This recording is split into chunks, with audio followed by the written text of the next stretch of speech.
Ready. Going. All right, so here's your bulb door. It could be one of two.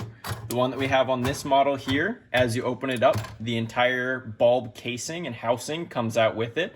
On yours, this piece of plastic on the front may flap open, and then this assembly is going to be something that you'll pull out separately.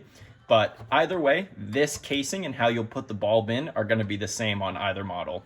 So here you'll see the arm link, push it down over to the side, and then lift it all the way as far up as it can go to create a big space here. Then you'll take the bulb. These two prongs are going to slide right into these two sockets here.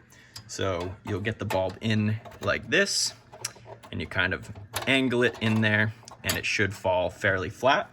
As you push the bulb down into the socket, you'll want to move this arm back down to here. And from here, take your thumb and right on this flat part, press down until it kind of locks in place. You'll take the arm and re-hook it there, and then slide the projector back in and turn it on, and you should be good to go.